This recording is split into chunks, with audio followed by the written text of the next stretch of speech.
Tina Turner. All the rest.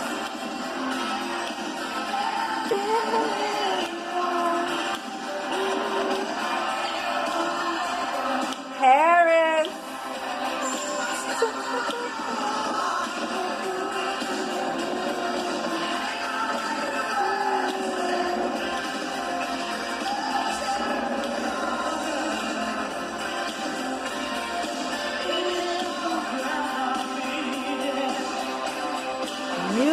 USA.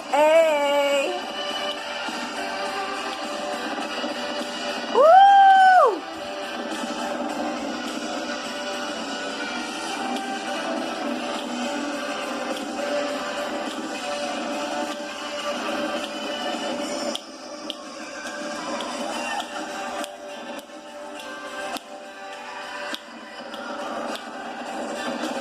Gorgeous.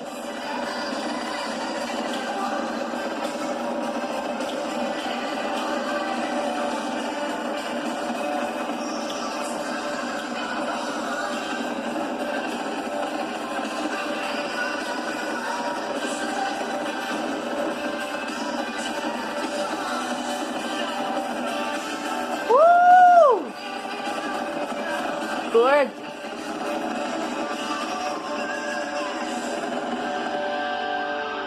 Woo! The American flag. Oh yeah. Simply the best. USA. USA. USA. USA. USA.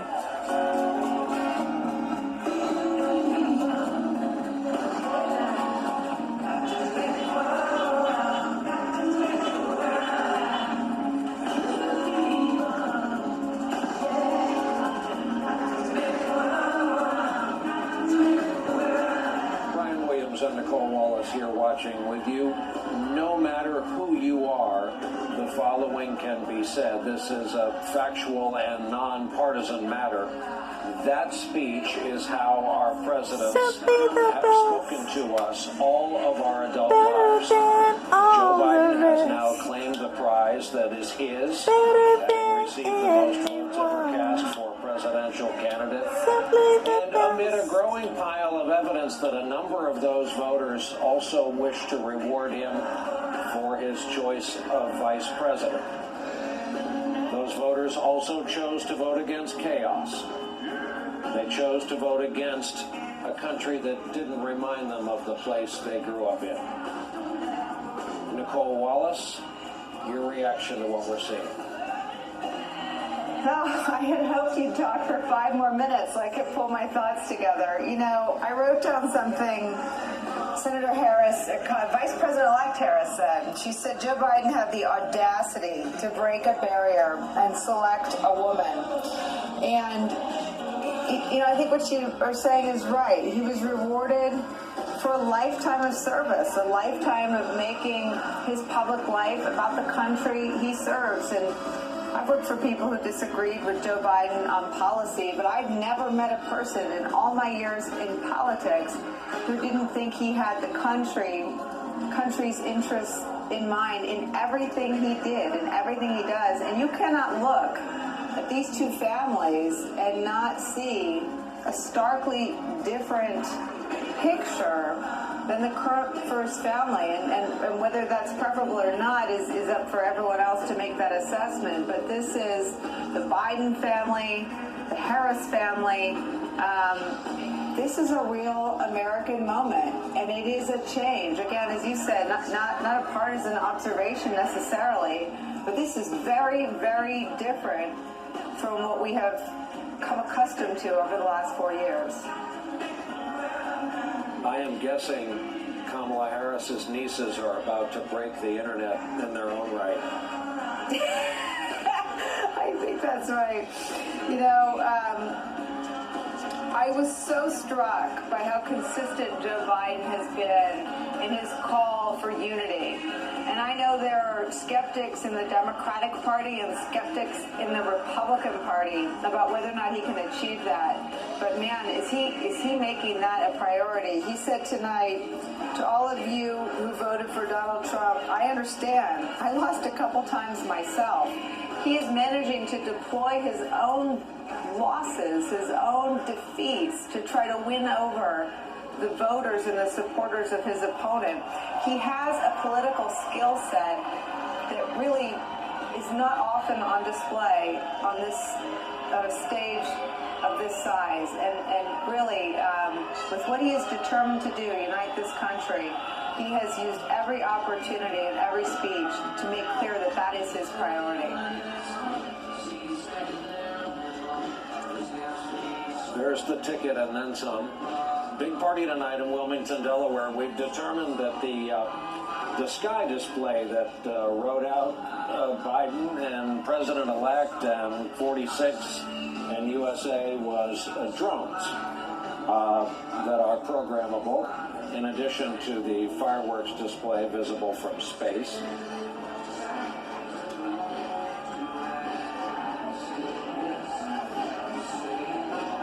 I think there are some instant classics from this speech tonight, some lines that are already being widely circulated of the African American community. Joe Biden saying they always have my back and I'll have theirs. Joe Biden, before he took the stage tonight, issuing a flurry of executive orders that he plans to sign on day one, re-entering the Paris Climate Accord, re-entering the World Health Organization, reversing Donald Trump's Muslim ban, starting a coronavirus task force. This is a ticket that has already gotten to work on the country's business.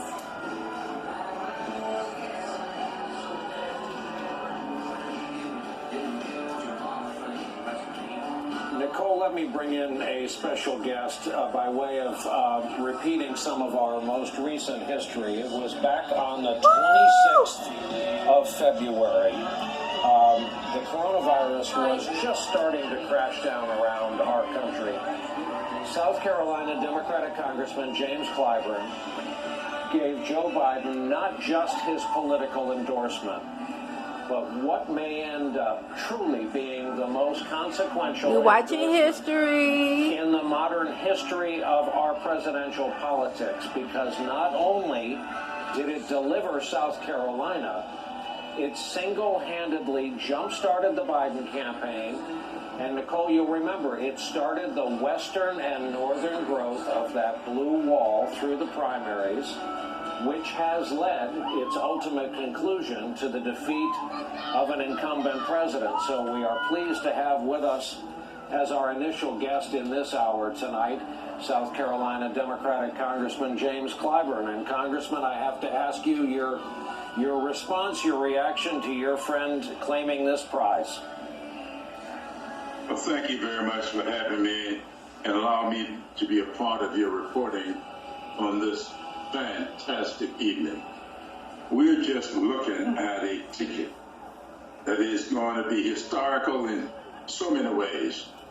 Not just a woman of African American descent, but also Asian American. A ticket that has a woman who really, the daughter of immigrants. That is what this country is all about. I remember when I was a youngster studying history, this country was always referred to as a melting pot. And we don't use that term much anymore, but this country is made up of so many people, so many backgrounds, so many sets of experiences. And Joe Biden spoke to all of that this evening. His campaign was an appeal to people to bring this country back together. We need unity in this country. It's not a perfect country. It will never be. But the preamble to our Constitution it tells us that we're always in search of a more perfect union. And so what Joe Biden and Kamala Harris demonstrate to all of us is that this country has gotten back on track, and we are going to continue that pursuit. A pursuit that for the last 3 or 4 years, many of us wondered whether or not the country was giving up on. And I'm pleased that the country has not given up on it. And by better than 4 million votes, they have reaffirmed that pursuit tonight. And that's what this evening means to me.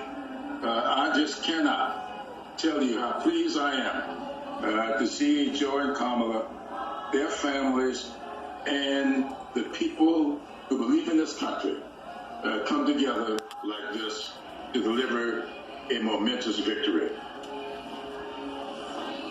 Congressman, it's Nicole Wallace. My colleague here at MSNBC, Mike Barnacle, talked about Joe Biden's pain in his own life, arming him with a unique skill set to heal the country from the pain from the pandemic, the pain from the economic calamity that has ensued from the pandemic, and frankly, the pain from the rancor and the harshness and the brutality of the political discourse over the last 4 years. You know him, you endorsed him politically and personally. I think that's how it felt to everyone that saw that. Can you speak to Joe Biden, the man who takes on this job at an extremely challenging moment in our country's history? Yes, thank you very much, Nicole. You know, my dad used to say to me all the time, son, experience is the best teacher. And I had a professor in college with whom I used to engage in discussions pretty often. I'll never forget Bill Howard, he told me one time, he said to me, son, I don't care what you may think you are or who you may think you are, you will never be any more, nor will you ever be any less than what your experiences allow you to be. I took that to heart, and I named my memoirs, it was entitled Blessed Experiences.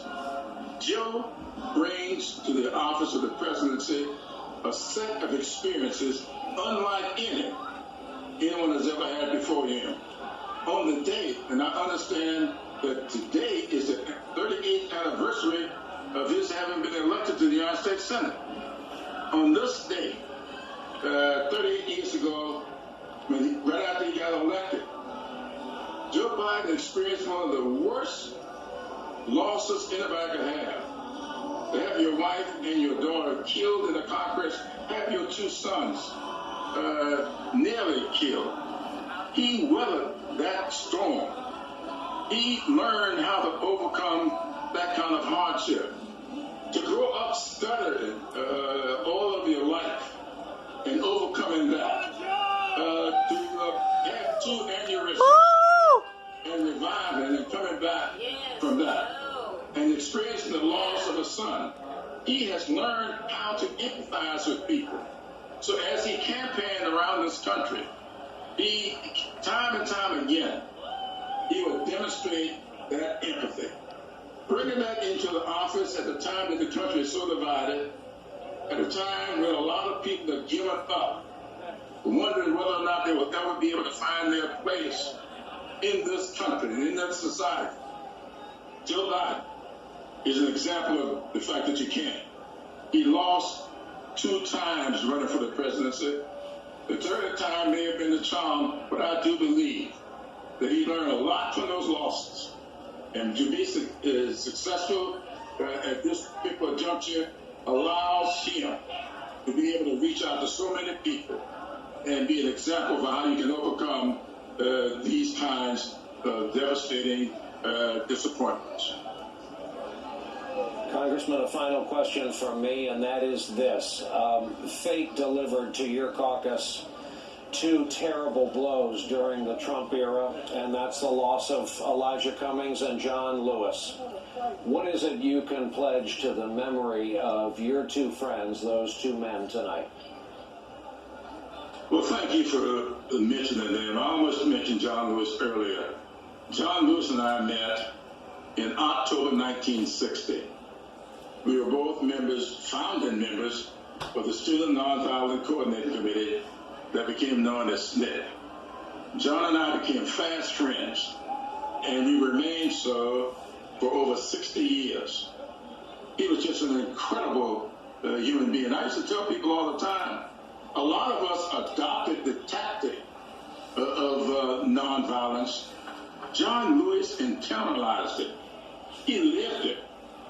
John was just a most remarkable person, I think, a human being that I've ever encountered.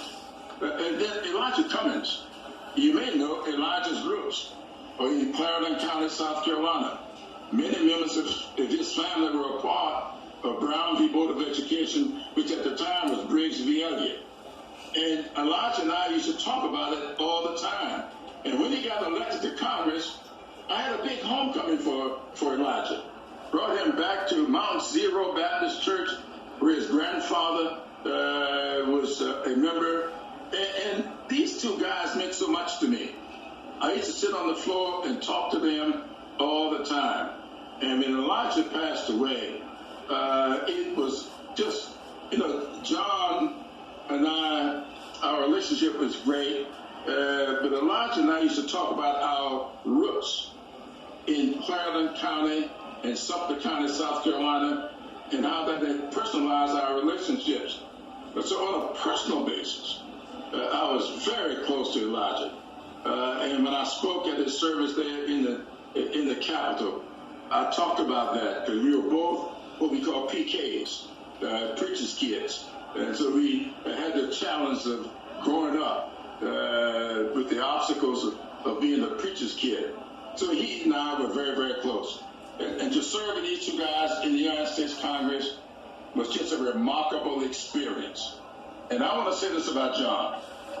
The last time we talked was a few days before he passed away. But the last time we talked in person on the floor of the House was about Black Lives Matter. And John was so concerned about whether or not their fate will fall as ours did back in the 1960s. Back in the 1960s, we were having tremendous success. And all of a sudden, we woke up one morning, and there was a headline, "Burn, Baby, Burn." And we saw defunding the police as being the possibility of it doing to Black Lives Matter that John felt so strongly about. And I do. I want to see that movement be successful because Black lives do matter. And I want to see us hold on to the spirit of that movement. A lot of it was embodied in this campaign. And I was pleased to see Joe Biden tonight demonstrating that by his words, and I'm sure it will be his actions, that he will have the backs of those people who have suffered so much and who, as he said, had his back, that he will respond in kind. This, to me, is a great day for these United States of America that I love so dearly, and I want to see us continue the pursuit towards a more perfect union.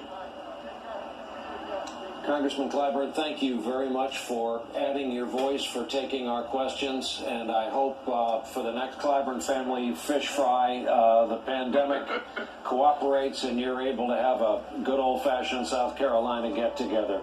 Thank you very much, sir. Thank you so much. I look forward to doing that and you joining us. Okay, thank you, Congressman. Nicole and I are happy to be joined by Simone Sanders, Senior Advisor to the Biden-Harris campaign. Simone, between Nicole and me, we have talked to you so many times on television, but never